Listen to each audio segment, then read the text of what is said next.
Assalamualaikum warahmatullahi wabarakatuh. Hello friends, in this video I will to talk about CCNA, Cisco Certified Network Associate, AWS, Amazon Web Service, and Google Cloud Platform. And finally, I will to talk about DevOps. Okay, for the first, Cisco. Buat yang belum tahu apa itu Cisco adalah peralatan utama yang akhir-akhir ini banyak digunakan oleh jaringan yang memiliki area luas atau biasa disebut juga dengan wide area network.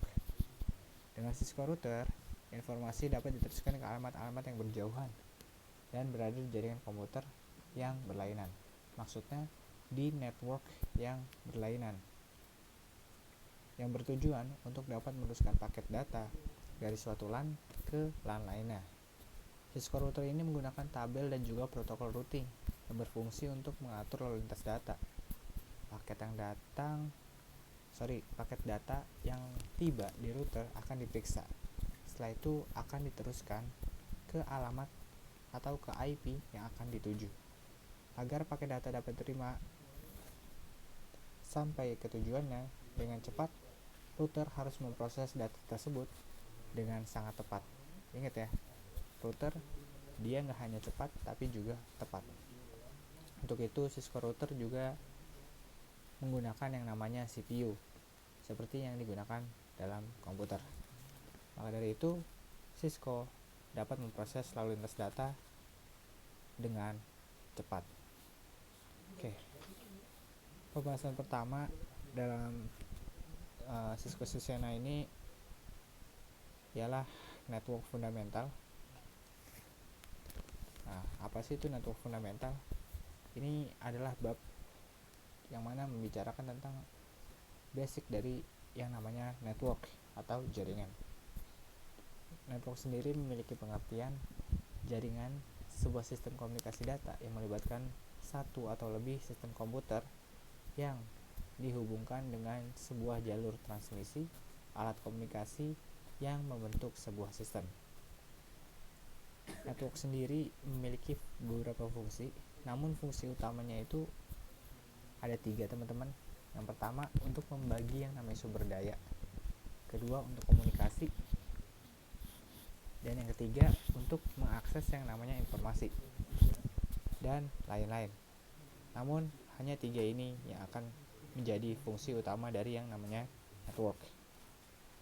Nah, kalau kita udah tahu nih apa itu fungsi network, sekarang coba kita pahami atau kita ketahui komponen apa aja sih yang terdapat dalam sebuah network atau jaringan. Nah, network jaringan ini memiliki komponen-komponen. Komponennya sama seperti fungsi utamanya, ada 3. Yang pertama itu network device, ada end device, ada interconnection. Yang pertama, network device ini adalah perangkat-perangkat sebuah jaringan. Contohnya router, hub, switch, and bridge. Nah, ini biasanya perangkat-perangkat yang dipakai dalam menerapkan sebuah jaringan. Lanjut, yang kedua ada end device. End device ini adalah perangkat-perangkat yang dipakai atau bisa dibilang konsumsi seorang klien. Contohnya seperti PC, laptop, printer, dan masih banyak yang lain lagi. Itu adalah contoh dari end device. Lanjut, yang ketiga ada yang namanya interconnection. Nah, interconnection ini adalah alat yang mana menjembatani antara network device dengan end device. Contohnya ada NIC atau dikenal dengan network interface card. Ini biasanya ada di CPU. Di laptop juga ada. Terus ada media transmisi, contohnya seperti kabel, wireless, fiber optik, flash ethernet, dan masih banyak lagi. Nah, kalau ngomongin soal jaringan berdasarkan skala atau area, itu ada 3 teman-teman. Ada LAN, ada MAN, dan juga ada WAN. Untuk LAN Singkat aja, ini adalah jaringan sederhana yang biasa terdapat dalam satu gedung, rumah, dan sekolah. Intinya, jaraknya hanya 10-100 meter. Jika lebih dari itu, maka dia bisa juga disebut dengan yang namanya metropolitan network. Asalkan ia mencakup area yang luas lebih dari 100 meter dan biasanya MAN ini terdapat di sebuah perkotaan. Dalam artian ada gabungan beberapa LAN. Lanjut, yang ketiga ada yang namanya Wide Area Network. Nah, tadi udah sedikit kita bahas ini. WAN itu apa? Nah, untuk lebih dalam lagi, apa sih itu WAN? WAN adalah network yang menghubungkan antar pulau, negara, bahkan benua. Biasanya untuk medianya adalah fiber optik dan satelit. Contohnya, kalau kalian tahu, biasanya ISP itu menaruh yang namanya kabel feeder di bawah laut untuk mengambil sumber daya internet dari negara lain. Nah, contohnya seperti itu. Itu adalah contoh dari WAN. Oke, mungkin itu tadi sedikit bahasan tentang CCNA atau Cisco Certified Network Associate. Kita lanjut sekarang ke yang namanya AWS, Amazon Web Service. Nah, AWS ini adalah sebuah layanan yang menyediakan yang namanya komputasi cloud, teman-teman. Dan ini sudah hadir di seluruh dunia. AWS ini adalah platform cloud yang paling komprehensif dan digunakan secara luas. Faktanya, pelanggannya saja bisa mengakses ratusan layanan unggulan. Bahkan bukan ratusan sih kalau untuk sekarang. Bahkan sampai jutaan pelanggan sudah mengakses ratusan layanan di AWS. Dengan cloud seperti AWS ini, pengguna dari kalangan perusahaan IT umumnya akan menjadi lebih tangkas dalam menjalankan aktivitas operasional sehari-hari dan dapat lebih cepat dalam berinovasi. Sedikit kita bahas apa sih itu komputasi cloud. Pasti kalau berbicara soal cloud, kalian akan terbesit tuh yang namanya awan atau gumpalan awan. Ya, memang nggak salah kok kalau soal membayangkan dan mengibaratkan atau mengilustrasikan. Tapi kenapa sih internet itu disimulkan dengan awan? Nah, itu sebenarnya ada ceritanya, teman-teman. Menurut New Yorker, simbol awan ini dipakai untuk mempresentasikan keberadaan data kita yang ada di tempat di luar sana. Karena mengambang, melayang, nirkabel tersedia di mana aja dan kapan aja kita membutuhkannya, itu bisa kita akses. Istilah awan ini menarik, merupakan kebalikan dari dunia material yang real, seperti colokan,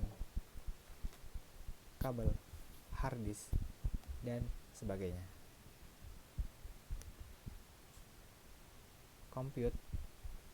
Computing cloud, di kelas ini menyebutkan bahwa komputasi cloud ini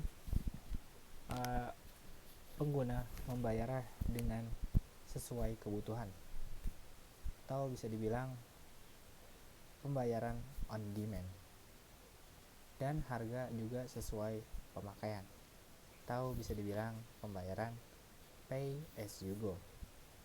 Oke, sedikit uraian. Penggunaan sesuai kebutuhan itu maksudnya AWS memiliki sumber daya yang Anda butuhkan kapanpun dan dimanapun. Gak perlu AWS kapan Anda akan membutuhkannya. Kalau tiba-tiba Anda butuh yang namanya penyimpanan, misal 200 terabyte, silahkan gunakan penyimpanan tersebut sesuai kebutuhan. Saat tidak membutuhkannya lagi, kalian bisa klik untuk melepasnya, atau bisa dibilang untuk tidak berlangganan lagi. Semudah itu, sefleksibel itu.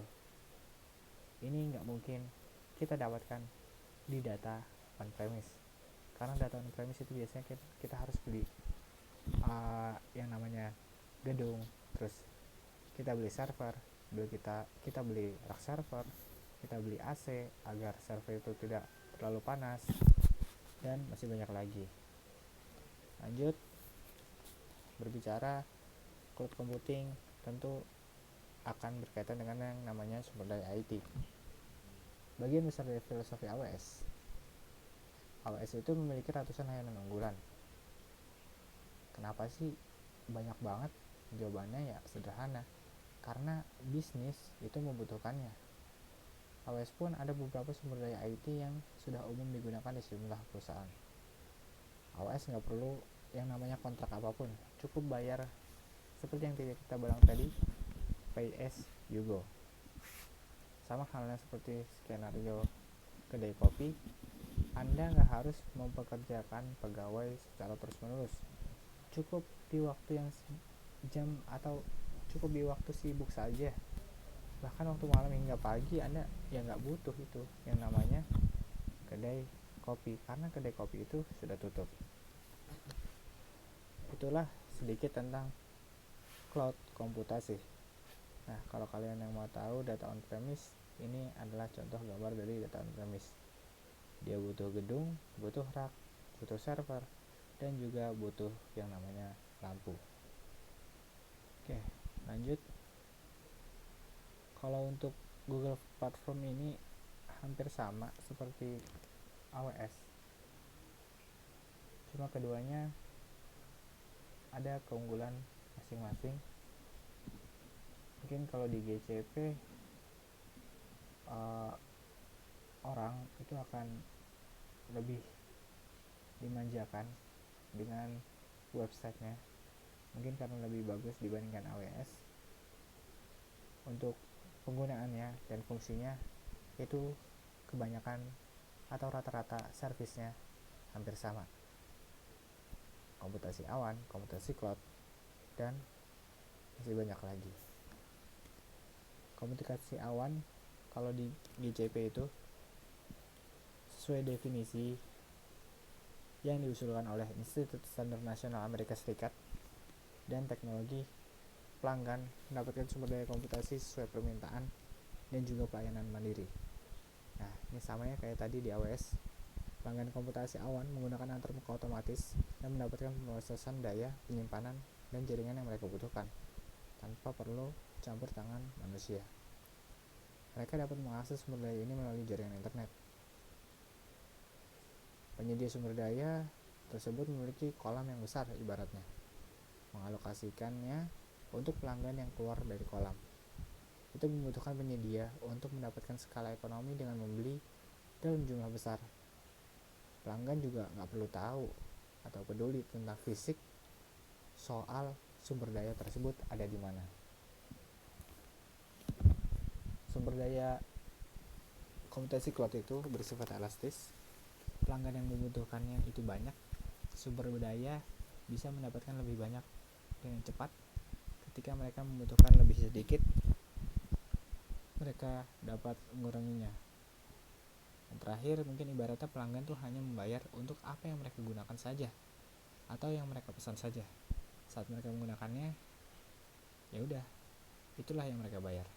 Jika mereka berhenti, maka mereka juga berhenti untuk membayarnya. Oke, lanjut kita ke materi tentang DevOps. DevOps sendiri adalah singkatan dari Developer Operation. Developer itu sebuah pekerjaan, operation juga sebuah pekerjaan. Tapi DevOps sendiri itu artinya budaya, bukan sebuah pekerjaan, bukan sebuah organisasi, bukan sebuah tools, bukan sebuah software. Intinya DevOps itu adalah budaya dalam pekerjaan atau organisasi yang mana memiliki fungsi untuk mempermudah tim dalam memanajemen sebuah pekerjaan. Keuntungan dan kegunaan dari DevOps sendiri ialah digunakan untuk otomasi suatu pekerjaan supaya lebih efisien. Contohnya misalkan kita buat nih, kita punya 5 server, kita pengen install yang namanya web server Nginx di kelima server tersebut. Dengan ilmu DevOps ini kalian bisa menginstal di satu server, namun di keempat server yang lainnya akan terinstall juga yang namanya web server Nginx. Nah, seperti itu contohnya. Untuk cara kerjanya sendiri, DevOps ini lambangkan seperti angka 8 miring seperti ini, atau kalau di dalam matematika itu seperti jumlah yang tak terhingga. Untuk DevOps sendiri itu semua berawal dari yang namanya analyze, terus ada edit, lanjut ke build, test, ke debug, deploy, monitor, audit, diagnose, tune, and feedback, dan balik lagi ke analisis. Terus saja seperti ini. Nah, untuk di bagian sini, ini adalah ranahnya developer. Untuk bagian kanan sini, dari monitor sampai feedback, ini adalah ranahnya orang operation. Orang operation ini contohnya sysadmin, teman-teman. Nah, untuk analyze, ini adalah proses yang mana antara orang developer dengan operation ini saling mendiskusikan sebuah projectnya. Setelah itu di bagian edit, project tersebut mulai yang namanya dibuat. Nah, setelah itu dicoba untuk dibuild, diintegrasikan dengan suatu tools. Setelah itu di deploy. Setelah itu ada yang namanya testing, ada yang namanya test. Nah, di bagian ini aplikasi akan di testing. Habis itu akan mencari yang namanya bug. Jika bugnya sudah ketemu, langsung di fix, atau aplikasi itu akan dirubah agar bug tersebut hilang.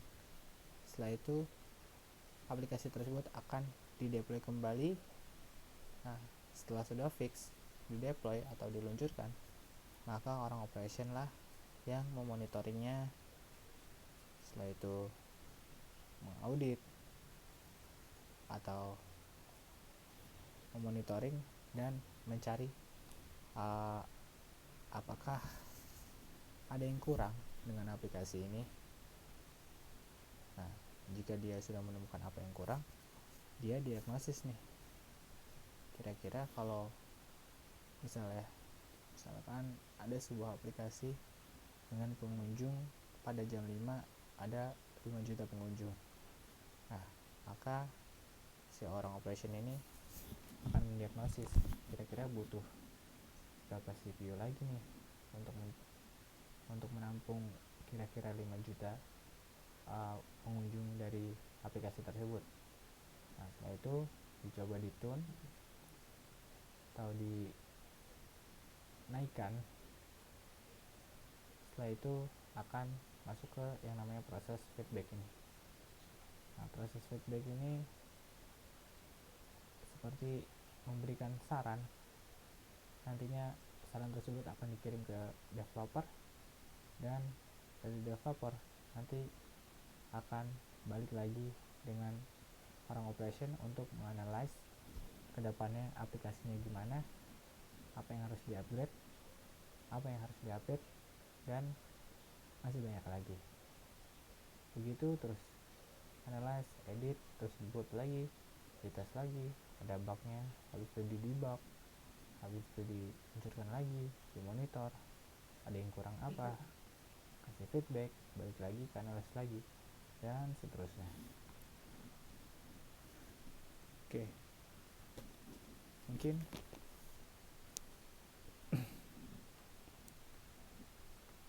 maybe that's all the talk in this video. Keep up the spirit to learn.